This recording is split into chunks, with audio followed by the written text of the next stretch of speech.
Welcome to This Week in the PNFL.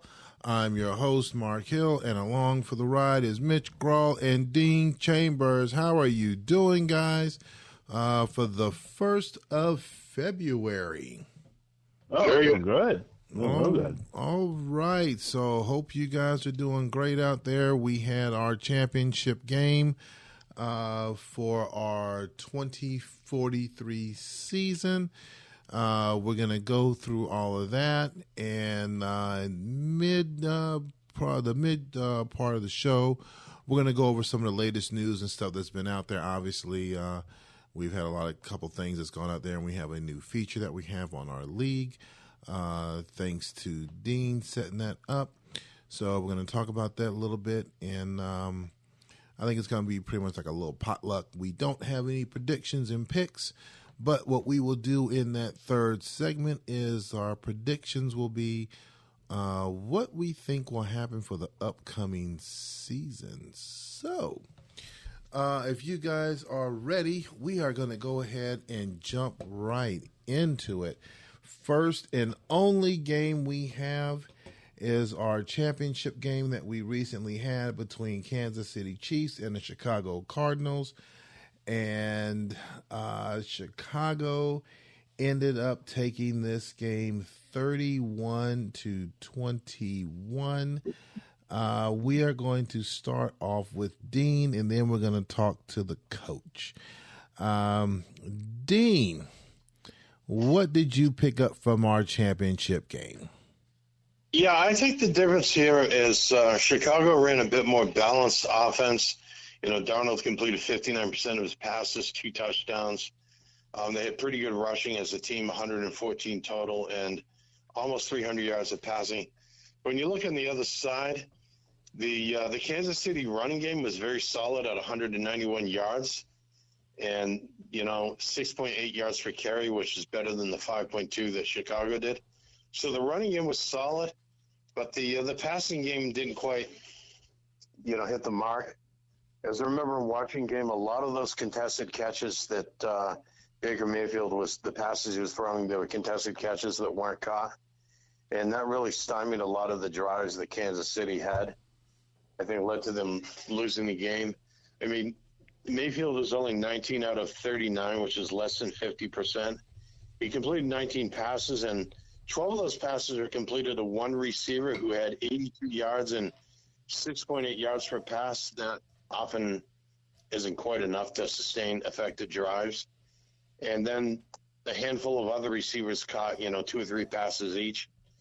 So I think the real difference maker in the game really was the passing game for Kansas City just wasn't quite getting the job done, and their offense suffered as a result of that. And it was a tough game, and, Chicago was just a little bit better team on this given day, and they managed to win. I don't know how many Super Bowls their coaches won, but I think this is number 4. I think that's number 4 for Justin. Yeah, it might be 4th, but I think it's the second one recently, say in the last 8 or 9 seasons, because he won 2 Super Bowls in the early days of the league before you and I were in the league, or all 3 of us for that matter. But yes, it's his second recent Super Bowl. Let's put it that way. And I'm sure he was glad to win the game, as he posted on the forum, Super Bowl Sunday. Spelled a little differently, of course. So that's my commentary on the Super Bowl. Okay. Coach, you had a good season. You had a great run. Just came up a little bit short. So, well, it was looking good for the first quarter. I think I was up 14-0, right? Yeah. So, hey, it was a good season and a quarter, but it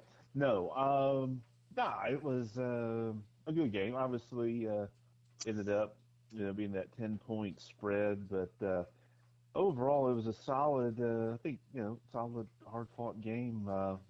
From start to finish. Dean hit on it. There was definitely issues in my passing game. A big part of that was Chicago playing a little bit more umbrella coverage in on early downs, where they tend to be more of a pressure team, throughout, and all, regardless of what down it is. They play a little bit more coverage on early downs, which, when you think about like you were talking about the completions to Olave, for 12 completions for about a little just under 7 yards. It's almost like Mayfield was having to check down to get any completions in this game at all, because just about anything that was a pass medium play, it was double and triple covered a lot of times, and even when it wasn't, it didn't seem like my guy was able to come up with the catch. But I was expecting a little bit more early down pressure, so I might have had a few more max protections on early downs, which when you have two wideouts going into 8-man coverage, sometimes that doesn't bode so well for the 2 men running in coverage. So hats off to Justin for making those adjustments. I will say that I, watching it from both a coach's standpoint and just an observer, learned some things. Saw how Chicago, quite honestly, exposed some deficiencies, I think, on in my game plan and on my personnel side. So I'll be looking to address some of that, hopefully, or all those things here in the coming off season. But if you're not going to win, you better learn, right? So I think I took away some good lessons, and because this definitely is not going to be a one and done for for my teams in the big game. So looking forward to getting back there sooner rather than later. So congrats to Justin and team, and we're ready to get back after it next season. All right. And also, from my point, I want to say congratulations to Justin. You did a remarkable job this season. I will definitely say congratulations to Mitch, because Mitch definitely toppled the team that everyone thought was going to be in the finals, which was the Jets. As I used to say, the Jets do what they do, but that week, championship week, they did not, and Mitch knocked over a big hurdle right there. So I think he is definitely in line to go ahead and take it that last step. And Mark, would you call that mission impossible? By the way that the Jets are always on the mission? I would say that the Jets are always on the mission. As everybody knows in the league, the Jets are always on the mission. They had the previous season, they kind of took a step back, and he even admitted that he took a step back, but then he kicked it back up a notch. And Mitch was like, or as Dean would say, Mitch told him, not so fast.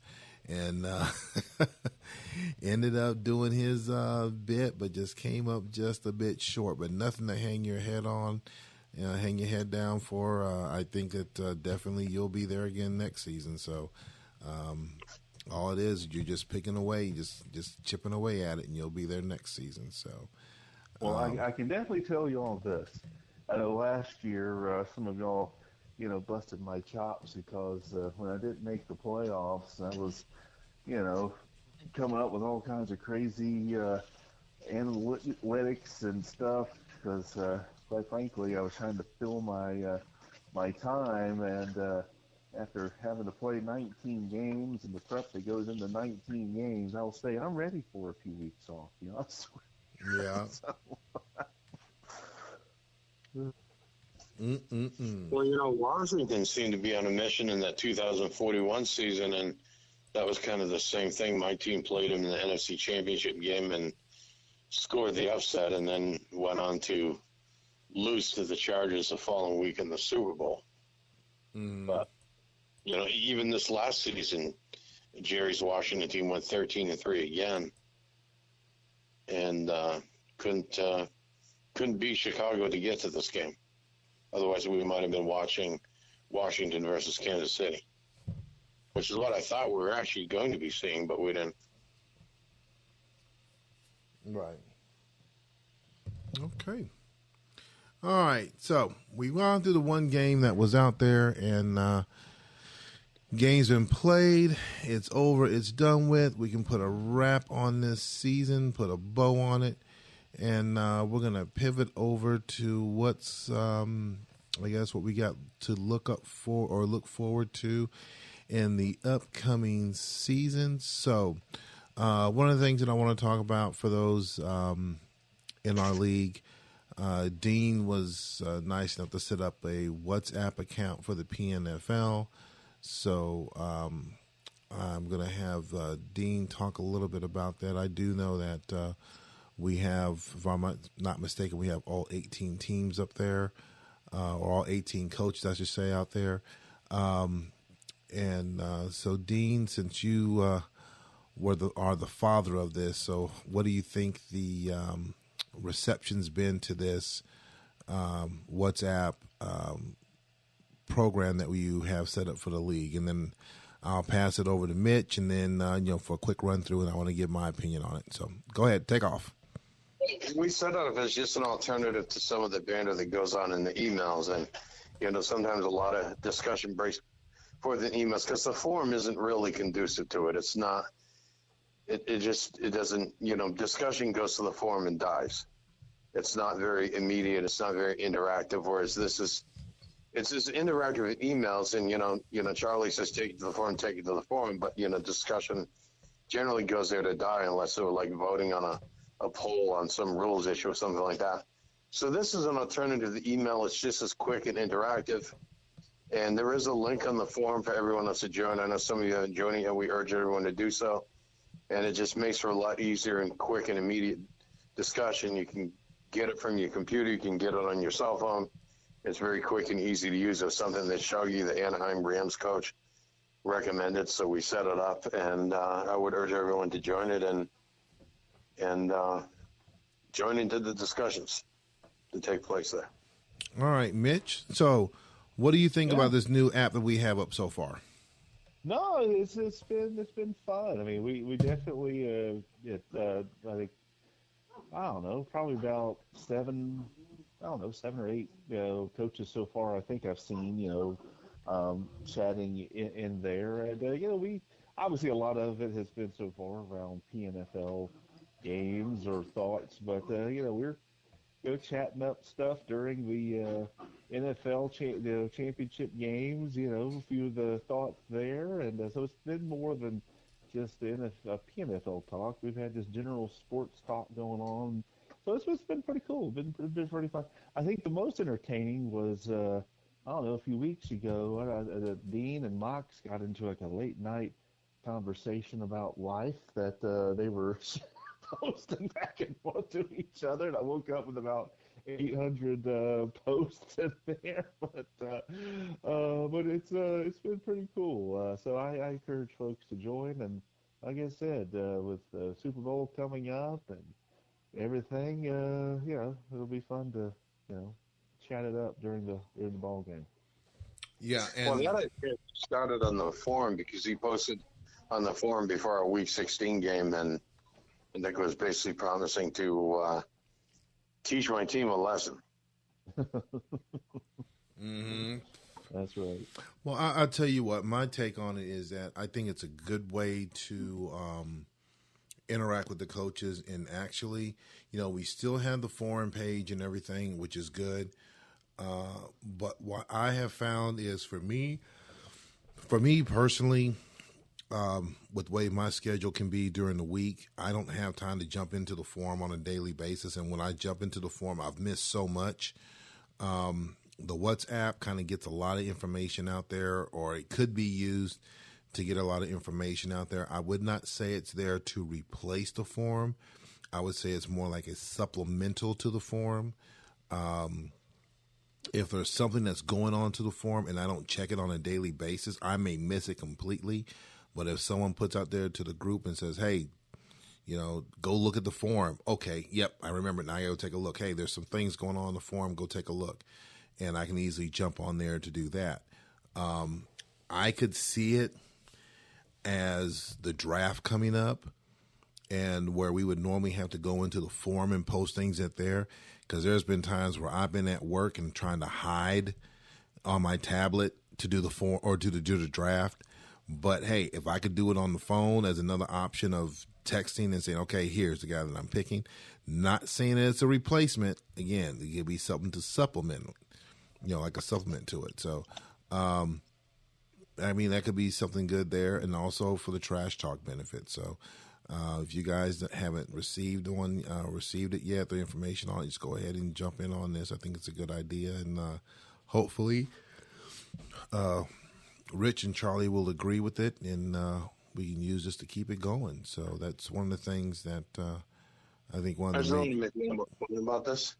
I think one of the big differences is that the forum is much better equipped to do our business. We do contract restructurings, actual draft picks when we do the draft.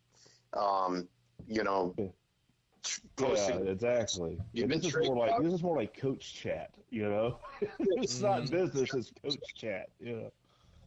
Right. I mean, you can do the coach chat, but again, say if I'm in, because of what my job entails, sometimes I may not be sitting at my desk. I might be on the shop floor, and I may have a guy that I want to draft, and I can't stop what I'm doing to go to the bullpen area and pull up the PNFL draft forum. And your boss walks by. What the heck are you doing? Well, I can pull my phone out and say, "Hey, I want to draft this guy." Again, it's not. Well, tell your boss you're conducting business. Yeah. Okay. That's not going to fly. But I mean, again, the only thing about maybe if we had a thread or what, I don't know how all the WhatsApp stuff works, but if we had something there, but I think it would be tough to have the draft in two spaces. I think the official draft will have to be on the forum because it's not in the forum. But I mean, can there be a way that you could either use that or something else to communicate with Rich and right? That's what I'm saying. More like a supplement, Because if I'm off work or something like that in the evenings, I'll have the forum up. But if I'm at work, I'm limited on what I can put up. And the one thing I think about is how people will go out there, Mitch. Come on, I picked 30 seconds ago. How come you haven't picked yet? No, that's Charlie. Charlie will he'll be all over you if you haven't picked in about 30 minutes. So my question is, are we able to communicate with Rich in some way if we can't access the forum, but we know the player that we want and say, well, I want so with the 54th pick. Can you post that for me so that the draft moves on? Exactly. Because again, during the day when you're at work, it's kind of challenging depending on what you're doing for a living. It may be kind of difficult, especially like I said, for my job, if I'm on a customer site and we're doing the draft, I can't tell the customer, okay, we're in the meeting, but I need to make my draft pick right now. So Mark, just do what I do. Whenever we have the draft dates, I just take paid time off. That way, I'm always available. Yeah, but if I'm at a customer site, if I'm at a Ford site or a GM site, and I'm booked to be there, I can't push that back for a draft. I can't do that. I'm not Gen Z. I'm not a millennial. Dude, I can't do no. Dude. I'm Gen X. I got to be able to push through. You all evaluate. This might be why you haven't had a winning season. That might be, but hey, but you know what though? The end of the season turned things around a little bit, shook some trees. So we'll see what happens next season. I believe you're but in all seriousness, though, no, I think Mark, you're right. I think have an alternative. I know that some folks have emailed Rich and he's posted stuff on the forum for the draft or texting things like that. And that might end up being a better way to do it unless Rich joins into the WhatsApp as well. But no, I think that's something we need to make sure that everyone knows. Hey, here's some alternatives. If you can't get there, here's how we can get the message to Rich so that we can keep the draft going. So no, I think you're on the right path there, Mark. All right. However, where you can just take the week off and just keep hitting refresh, and then you'll be good to go. Next, I know you all want to talk about that thing about the number on the forum. Yeah. Why don't you start that a little bit, Dean? I know you had originally posted that about kind of this overall 53, and then I kind of replied with a few of my thoughts. But I know going into the off season, and folks are going to be thinking about, draft and free agency, and before they go and make some of the mistakes that many of us have and find themselves in a oh crap situation because they have way too many players in one position or way too many players overall. Why don't you kind of start off kind of sharing your thoughts around the number?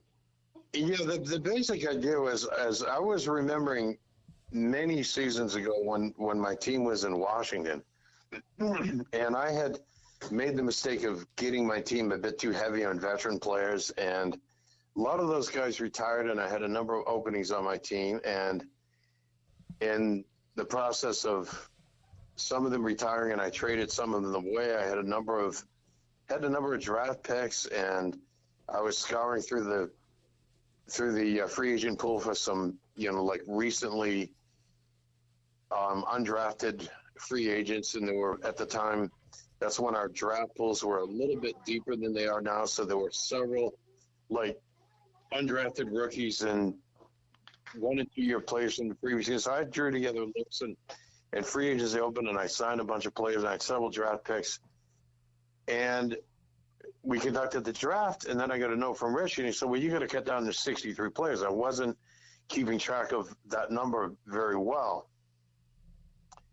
And because there was what I thought was some pretty decent players in the free agent pool that I signed a bunch of them. It was almost like going Christmas shopping from the free agent list. Mm-hmm. So I had I think 66 players. I had to cut 3 players just to get down to 63, which is 53 plus the training camp.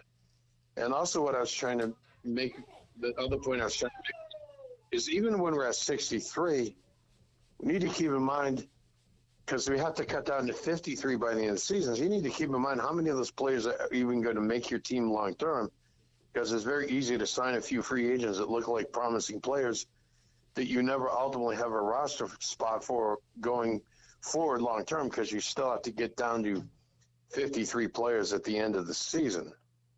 And sometimes it's easy to have too many players in the rosters if you either traded for them or spent any points to sign them. I mean, yeah, I understand 0-point free agents. Maybe you sign them to play a role or fill a spot or cover for an injury, and you just let them go to the end of the season. There's nothing lost there. You sign them for 0 points. But, to try to keep in mind that you're not signing and drafting too many players that you're going to have to release and get nothing in return for them when you cut down to 53. So you have to keep in mind where that number is. And, to try to have the strongest, potentially 53 players on your roster, because, practice squad is basically developmental players or players that are there. Maybe they're veteran players. You put a few veteran players in practice squad because they're just players that you might need to use if one of your good players gets injured. But they're not really an important part of your team. Otherwise, they wouldn't be on the practice squad. So the post was just meant to raise thought on a lot of those issues that we need to think about as general managers when we start signing. And yeah, you can break it down to position and realize that you want to carry 7 linebackers and 7 wide receivers and 4 halfbacks and 1 fullback or 2 quarter, whatever numbers you determine you need to carry on your roster. And then you have to, of course, figure out how many of those are going to be on I slots, how many in practice squad, and how many are going to be on the A and B slots that are the players of your top 46 that will actually play every week. And that's kind of where, my thought, or my kind of where my head has gone, just because of mistakes that I have made with some of that stuff as well, where, I know in the past I have, maybe when I haven't had, as many draft picks in a draft, or I feel like, well, hey, there's a few, 0, 1, or 2 year, free agents that are in line with some of the draft pool. Well, you know what? Maybe I'll go and sign them to a 1.3-year contract, and I can, try to put them on the practice squad. And yeah, like you said, you spend a few points, and then the next thing you know, into the season, you got to cut down. You're like, well, crap. Now I have, this practice squad full of players that have 3-year contracts. Right. Get rid of, and I've already burned 6 or 7 points, which depending on what team you are, that might not be that big of a deal, but for some teams that could be a really big deal. So what helps me, and I still screwed up because I screwed up last year with the draft, ended up drafting way too many linebackers, but that has helped me is have that number in mind for each position, and obviously have it where it adds up to the 53 so that, you're not, messing that part up. But, if you know that you're a team that you like to, on defense, that you're going to probably run those pass medium defenses that tend to have, 6 or so cornerbacks on every play, and that's a defense that you're going to run in first, second, and third down situations,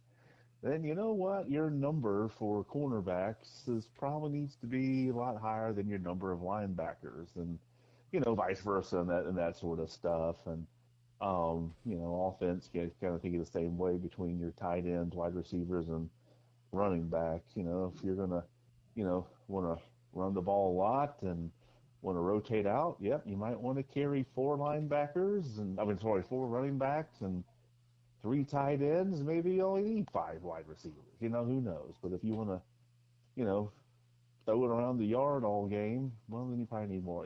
Common sense, but sometimes we just don't think about it.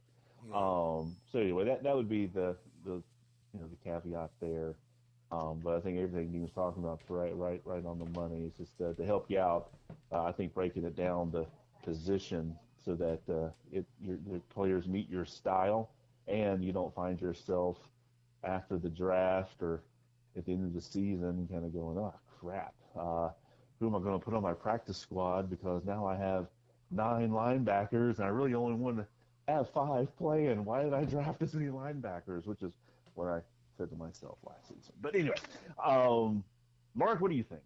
Well, I think right now, by looking at your rosters, you definitely got to take a look at that and go through like what I'm doing on my roster right now, taking a look and seeing what each player did on certain key positions, doing the attributes, finding out what attributes,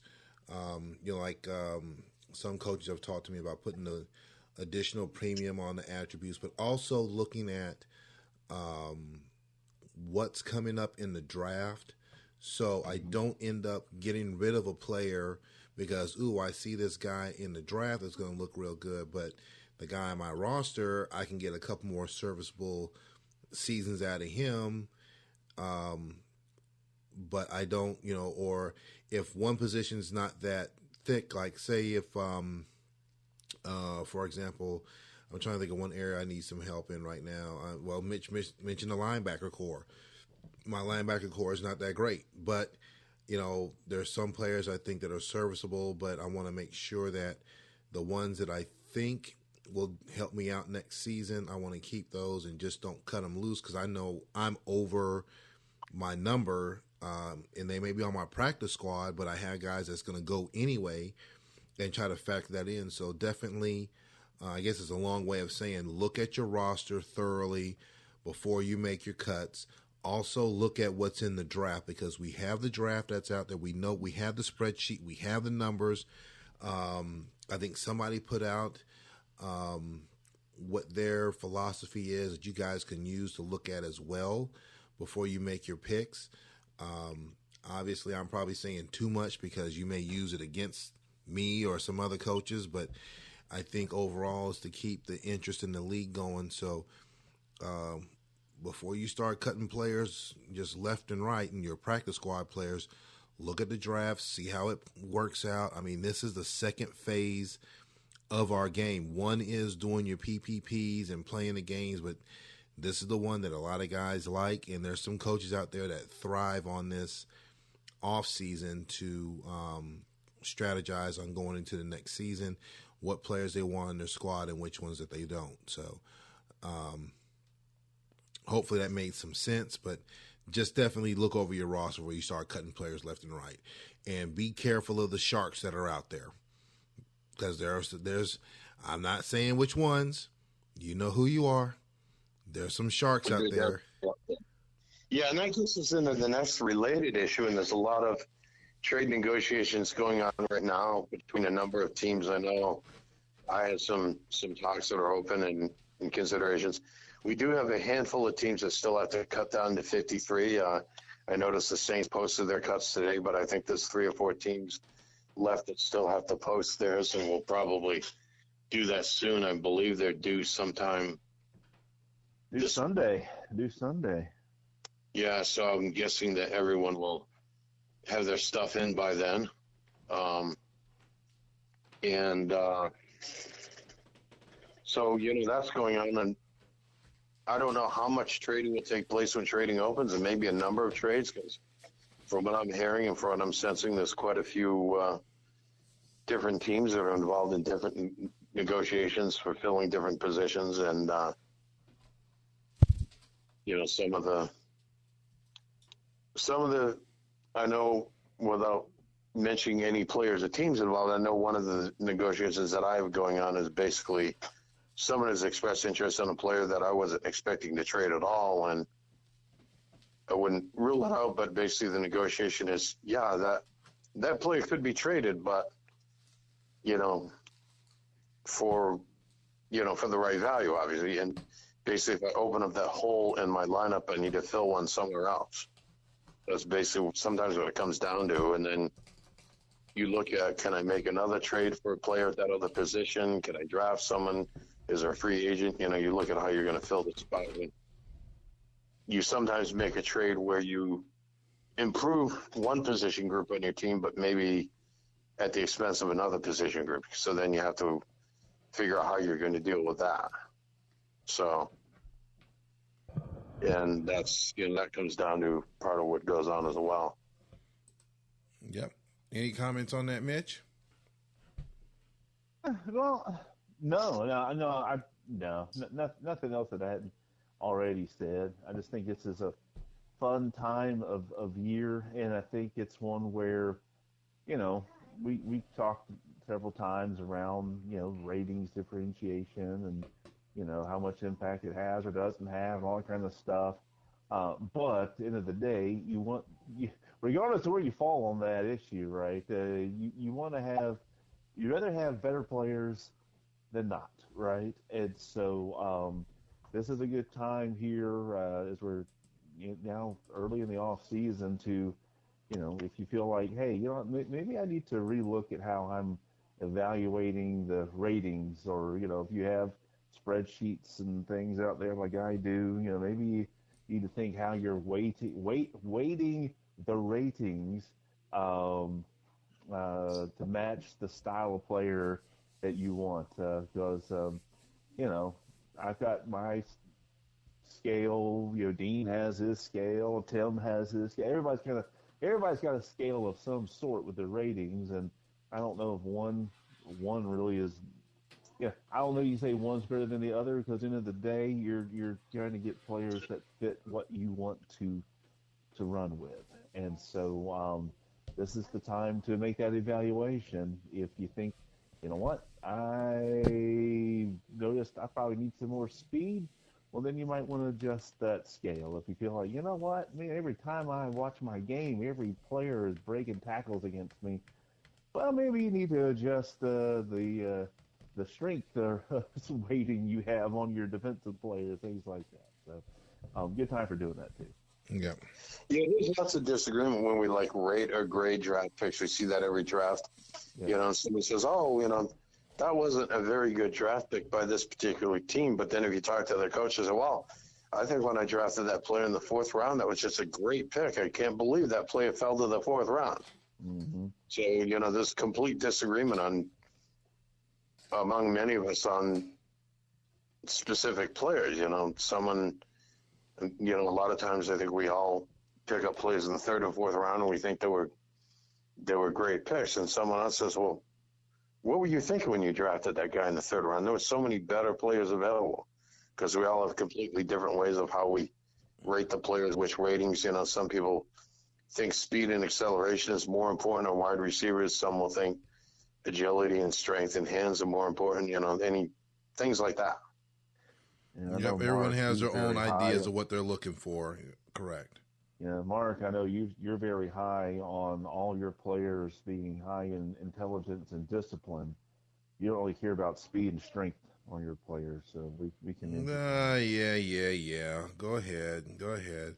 He's having his field day. Oh, Low endurance and high intelligence. That's Rich and Seattle. Charlie, add them to my schedule next season. Bring me. I want all the smoke. Bring me Kansas. I want KC on my schedule. I want Atlanta on my schedule again, and we will broadcast it. Well, you get Atlanta because they're in the same conference, but you have to win more games to get me on your schedule. Rich, Charlie, bring me that.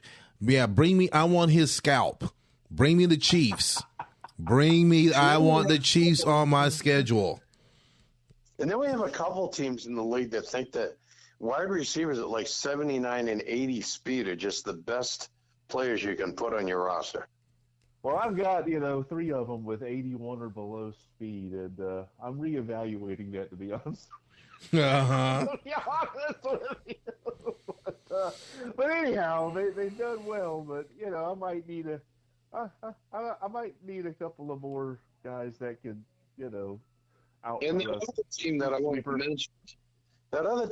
mention, that had at the beginning of last season an entire lineup of 79 and 80 speed wide receivers suddenly realized mid-season maybe it's time to trade for some 83 and 84 speed guys to get a little more speed in this lineup. Hey, if it wasn't for my 80 speed wide receiver, I wouldn't have had any completions in the Super Bowl. He caught 12 of my 19 receptions. There you go. So there is a place for him. Yeah. It might not need to be half of your roster. I'll just say that. All right. We're going to put a pin on this because we're almost at 40 minutes right now. So let's do a quick chat over what's going on as far as team restructuring and teams moving, and then we will call it a day for this one. So there has been some chatter about restructuring and teams moving from place to place. So what is the latest news that you have been hearing on this, Mitch? Well, I am moving to Houston. I think most folks, if they followed the forum or in the WhatsApp or whatnot, knew that I was going to be moving. And Are you going as the Texans or the Oilers? Oh gosh, no, it'd be the Oilers. I love those old Oiler uniforms. Well, actually, I have an old Oilers helmet. Okay. So I'm going to be the Oilers. I'll stay in the AFC West, unless suddenly Rich says we need to shuffle that around. I don't think so. But yeah, that's my thing. I'll be obviously keeping the same roster and all that stuff. We'll just be changing the name to Houston Oilers. And so that's my news. I know there's a lot of chatter about some folks wanting to shift and stuff into WhatsApp, but I don't know if we want to share that or not. But all right, Dean, what was your chatter on? Did you have anything on that, Dean? Yeah, some of that chatter was speculation that I think is not going to happen. I mean, I'm hearing supposedly that the current Detroit team may move to Philadelphia, but I don't think there would be any other moves in the NFC East. We're still going to have Washington, Atlanta, and the New York Giants as the other 3 teams in the NFC East. Okay. And we're trying to convince Dean to move to Dallas so we'd have official NFC East, but he says he can't. He can't with right conscience do that. Yeah, I don't blame him. That's not happening. That would be. Now I do understand that Minnesota will be moving to the NFC West and will be sharing a division with their divisional rivals, the Rams. And the Rams have mentioned that they may, I don't know how serious, but they may have an interest in moving to Green Bay so that we can have a Green Bay-Minnesota rivalry in that division. Okay. Right, that would make sense. And I believe that the Saints are moving to the AFC West and will relocate cities. I don't know what city they're going to become. Yeah. Or it's speculation that it could, what were you saying, possibly Yeah, Cleveland. I don't know. I said it would be cool if maybe they would we'd have a team in Cleveland, so you could have that Pittsburgh Cleveland Oilers old AFC Central thing going on. Maybe Cincinnati. That seems to be a kind of a buzz popular team right now with Joe Burrow and company. We used to have that team, and then it was turned into Denver and became the Headless Horseman. Oh, God, yeah. Denver, We're not going to talk about the I don't Headless know. Horseman. Denver's never really stuck. Every time we get Denver, we end up changing their name. So I don't think we should even go there. Unless, of course, Brian's a big Bronco fan, then obviously take it and be Denver. But I don't know. I don't know. I'd love to see Cleveland, Cincinnati, heck, even Baltimore or something. But I don't know. The Colts or the Cleveland or Ravens from Cincinnati. That would be Baltimore? my vote. Cleveland or Cincinnati. That's what I vote, Brian. We had Baltimore in the past as well. There's some plays in their BR that were from a former Baltimore owner that submitted them around the time when I joined the league. Yeah. That'd be my vote, though. I hope we could get the old AFC Central rivalries back. I don't think we're having any changes in the AFC East as far as I know. I think those teams are staying where they are. Yeah, I think so. I think the coaches all have their favorite teams, so I think they're sticking put. Okay. All right. So we're gonna go ahead and wrap this up. I think we've kind of squeezed all the juice out of this segment or this show this week. So So next week we'll have a preview of the NFL Super Bowl. we could do that, or we could talk a little bit more about the draft, or hopefully we'll have some more news coming up about the relocation. I think the relocation is going to come around. Well, maybe we'll be post physicals, and we can see all who maybe is going to be in their retirement season this year. So. And also for you coaches, you have to remember a couple things. You got to have your rosters cut down. And also keep in the back of your mind, our deadlines for the PPPs for the upcoming season is going to be on Friday, not Saturday. So I don't know if Commissioner is going to move all these other changes that we had to have turned in, if he's going to keep them on Saturdays, or is he going to move everything up to a Friday. So that would be a Rich and Charlie question, but just a couple things to keep in the back of your mind. So and one other comment, as we're going into physicals, keep in mind once we find out which of those players failed their physicals and are playing their last season, those teams that like to run retirement centers, then feel free to send out those offers to acquire those players that are playing their last season. Yep, give them last chance to get them up there and get that ring. So, all right, as we are coming to wrap this up, we're almost at the 45-minute mark. One last time around the table. Dean, any other final comments you have? No, just those of you that haven't done so, decide which players you're going to release and post your cuts on the forum, and Rich will be able to hit the start new season button and start running physicals, and we'll start the coming season and the off-season process. All right. Mitch. No, let's get this thing knocked out this week and see how these physicals go. That's gonna be I want to see how that all shakes out before I get too locked into draft mode. So anyway, other than that, let's just go get it.